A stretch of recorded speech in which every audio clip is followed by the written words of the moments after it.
Hello guys, welcome to my YouTube channel Medi Math class. आज बात करने वाले हैं यहाँ से एक अगला चैप्टर है, इसको बोलते हैं रोजगार। ये बेरोजगार, इसको बेरोजगारी वैसे बोलते हैं। ठीक है, अब समझो बेरोजगारी क्या होती है। देखो, बेरोजगारी एक देश में एक ऐसी स्थिति है जिसमें कोई व्यक्ति प्रचलित मजदूरी दर पर काम करने के तैयार है। ठीक है, लेकिन उसको काम मिल नहीं रहा है। ठीक है, वो उस काम करने के काबिल भी है, लेकिन उसको काम नहीं मिलता है, उसे बोलते हैं बेरोजगारी। ठीक है, और बात है श्रमिक। देखो, श्रमिक एक ऐसा व्यक्ति होता है जो कुछ कमाने या अपनी जीविका कमाने के लिए ठीक किसी भी प्रकार के कार्य में लगा होता है। अगली बात करते हैं स्वनियोजित तथा भाड़े के मजदूर। देखो, स्वनियोजित का मतलब क्या होता है, जिसमें एक तरीके से अगर बोला जाए तो किसी न किसी पर्टिकुलर पर्पस के लिए हो। अगला कह रहा है भाड़े के मजदूर। ठीक है, ये वो लोग होते हैं जो छोटा मोटा काम करते हैं। ठीक है, कह रहे हैं ये मजदूर, ये वह लोग हैं जो रोजगार करते हैं। ठीक है, इनको दो भागों में बांटा गया है। जो भी तुम्हारे पास मजदूर है, दो भागों में बांटा है इसको। एक को बोलते हैं स्वनियोजित मजदूर, दूसरा है भाड़े के मजदूर। ठीक है, अब सुनो, बात करते हैं कि स्वनियोजित मजदूर कौन से होते हैं। ठीक, तो यह वह होते हैं जो अपने ही व्यापार अथवा हम्म, व्यवसाय में लगे होते हैं। ये वो लोग होते हैं जो कि अपने व्यवसाय को चलाने के लिए ठीक किसी भी हद तक जाने के लिए रेडी हो जाते हैं।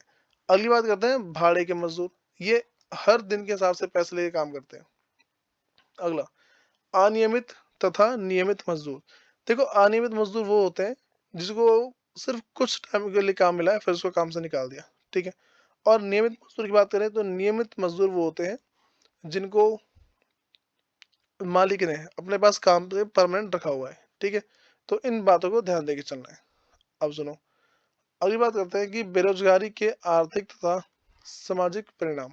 ठीक, तो जो बेरोजगारी है उसके आर्थिक और सामाजिक परिणाम क्या क्या है, इनके बारे में बात करते हैं। तो पहले पास जो है आर्थिक परिणाम, दूसरे बोलते हैं मानव शक्ति का प्रयोग नहीं। ठीक, अब सुनो, सबसे पहले हम क्या होगा, अगर सामाजिक परिणाम की बात करें तो सामाजिक अशांति, वर्ग संघर्ष और उत्पादन की तकनीक। ठीक है, और उत्पादन में वृद्धि, इन सभी को देखा जाएगा। ठीक, और इसके बेस पे ये देखते हैं कि क्या क्या पॉसिबल है इसके अंदर। अब सुनो, हम बात करते हैं सरकारी नीति और कार्यक्रम। देखो, सरकार ने कौन कौन सी नीति चलाई, शायद ये बस तुम पढ़ लेना। ठीक है, क्योंकि आसान सा है। हम्म, अगली बात हमारे पास है कि जयप्रकाश रोजगार गारंटी योजना।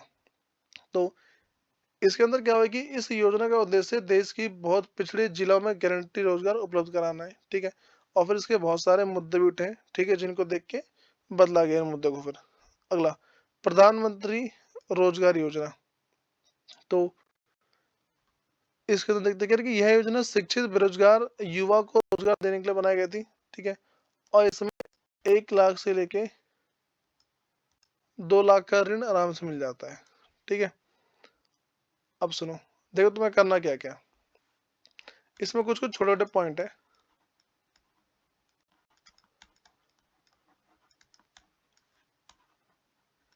देखो, तुम्हारे पास जितने भी जो छोटे पॉइंट है उन सारे सारे पॉइंट को एक जगह रखो। ठीक, और उसके रट्टे लगा दोनों बुक से। ठीक है, तो तुम्हारे अच्छे खासे आने के चांस है। फिर मिलते हैं इसकी नेक्स्ट वीडियो में। धन्यवाद।